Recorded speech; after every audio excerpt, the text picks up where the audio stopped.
واش عمرك سمعتي على بلاصة في العالم ما مسموحش حتى للطائرات دوز من فوقها؟ بلاصة كتشوفها في الخريطة ولكن ما تقدرش توصل ليها، ماشي حيت بعيدة ولكن حيت ممنوع تقرب. كاين بزاف ديال الناس اللي كتقول تما مخبيين كائنات فضائية، كاين تجارب على العقل، كاين آلات ديال السفر عبر الزمن، كاين أسلحة تقدر تحيد مدينة كاملة بلا ما يخليو الآثار. وهادشي كامل كاين في بلاصة وحدة، المنطقة 51. في هذا الفيديو غادي نعاودوا على كل شيء بالتفصيل، كيفاش تأسست، شكون خدام فيها، شنو واقع تما، شكون اللي دخل ليها وخرج كيقول كلام مرعب، والنظريات اللي غتخليك تحس بالقشعريرة في ظهرك. اول حاجه غادي نبداو بواحد لابيل كان صونا واحد الراجل كان خدام فيها وجراو عليه بلا ما يقولوا له علاش. صونا على واحد البرنامج كيستقبل مكالمات. Hi. شوفوا شنو قال. I don't have a whole lot of time. A former employee. I was let go on a medical discharge about a week ago, and I've kind of been running across the country. Oh man, I don't know where to start. They're gonna they'll triangulate on this position really soon. You can't spend a lot of time on the phone, so give us something quick. Okay.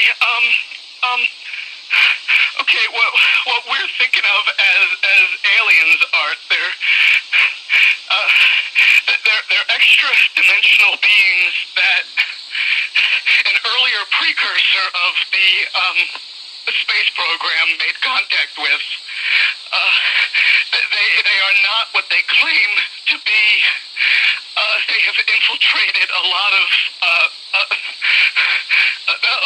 aspects of the military establishment, particularly the Area 51. مور هذا الاتصال الصادم انقطع الاتصال بلا سابق انذار، والبرنامج تحبس من العرض والحلقة تحذفات في مرة. شنو هي المنطقة 51؟ المنطقة 51 هي بلاصة كاينة في وسط صحراء نيفادا في أمريكا، تابعة لسلاح الجو الأمريكي، ولكن حتى الرئيس الأمريكي ماشي ضروري يكون عارف بالتفاصيل شنو كاين فيها. بدات في الخمسينات، بالتحديد في 1955، وكان الهدف ديالها حسب الحكومة هو تجريب طيارات تجسسية بحال U2. الاسم الرسمي ديالها هو جروم ليك ولا هومي ايربورت، ولكن علاش سميتها المنطقة 51 ماشي واضح، حيت الاسماء تما كلها كيتبدلوا وما كاين حتى توضيح رسمي. طيارات التجارية ممنوع دوز من فوقها، كاميرات حرارية، حراس كيخرجوا فجأة من التلال، والسيارات السوداء كدوز بلا ما تمل. أول مرة بدأت الشكوك في الناس كانت ملي طاح طبق طائر سنة 1947 في مدينة روزويل. من داك النهار بدأت الناس كتربط بين داك الحادث والمنطقة 51. خرجوا شهود قالوا شافوا بقايا طبق غريب ومعه جثث ماشي بشر، صغيرة في الحجم، راس كبير وعيون كبيرة، لون رمادي. الحكومة قالت راه غير منطاد ديال تجارب نووية، ولكن ماشي كلشي سيقها. ولكن شكون اللي شاف بعينيه؟ هنا كيبان الاسم ديال بوب لازار. بوب لازار، الشهادة اللي قلبت العالم. خرج في 1989 في برنامج تلفزيوني وقال هدرة كتصدم: أنا خدمت في بلاصة سرية حتى المنطقة 51 سميتها 54، وخدمت على طبق طائر عنده محرك يخدم بالجاذبية. قال باللي خدم على 9 ديال أطباق طائرة واحدة أخرى، وقال باللي داخل القاعدة كاين عنصر 115، مادة ما كايناش في الأرض كتسمح بمحركات تخرق القوانين ديال الفيزيائية. قال شاف وثائق داخلية كتبين أن الكائنات الفضائية كانت تما منذ آلاف السنين، وقال أنه شاف غرفة تشريح وفيها مخلوقات ماشي بشر. الناس قسموا لجوج ديال التيم، كاين اللي قال راه كذاب وكاين اللي تيقوه، خاصة من خرجت معلومات على العنصر 115 من بعد وتأكدوا العلماء باللي بصح داكشي اللي قال راه كاين. شنو كاين تما؟ كاين 4 ديال النظريات اللي كتخلع. النظرية الأولى تجارب نووية سرية، يقولوا باللي المنطقة 51 فيها أسلحة اللي كتخدم بطاقة ما معروفاش، اللي تقدر تمحي مدينة بلا صوت وتخليها بلا آثار. النظرية الثانية كتقول كائنات فضائية حية.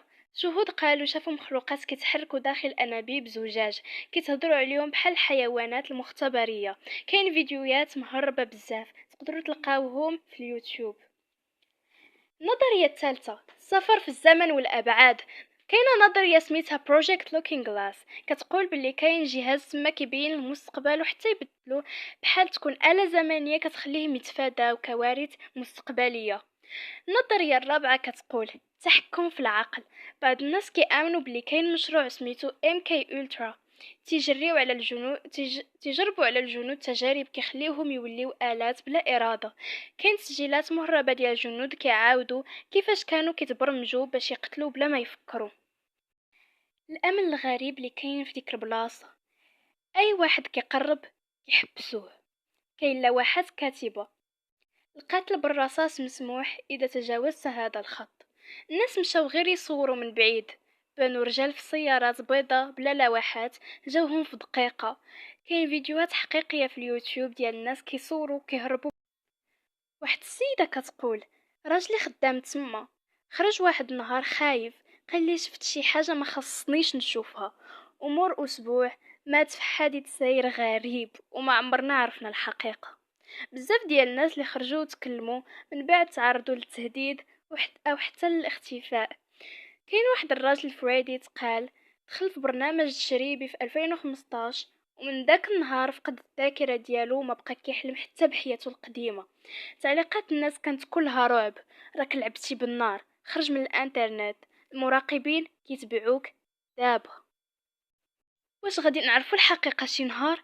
السؤال الكبير هو علاش مخبيين؟ واش فعلا غير الطيارات؟ علاش ممنوع حتى تصور؟ علاش اللي كيهضر كيختفي؟ واش الحكومه كتخبي علينا اسرار خايبه ولا شي حاجه كبيره بزاف ما بغاتش نعرفوها؟ بزاف ديال الناس يقولوا حتى الا ما كانوش كائنات راه كاين شي حاجه اعظم واخطر. خلاصة ديال القصة، المنطقة 51 كتبقى واحدة من أكثر الأماكن غموضا على وجه الأرض. أسرار كتخلي العقل يتشلل وقصص كتبرد الدم، ولكن رغم التعتيم الناس مازال كتحفر وتسول وتحاول تعرف الحقيقة. واش كتظن بصح كاينين الكائنات الفضائية؟ واش كاين شي ناس كيعيشوا في العالم بلا ما نعرفو؟ واش كتآمن بهاد النظريات ولا كتقول راه كلشي مجرد تخربيق؟ خليو لي الرأي ديالكم في الكومنتات وباش نكتشفوا المزيد من القصص الغامضة. وما تنسوش تشتركوا وتفعلوا الجرس وخليو بالكم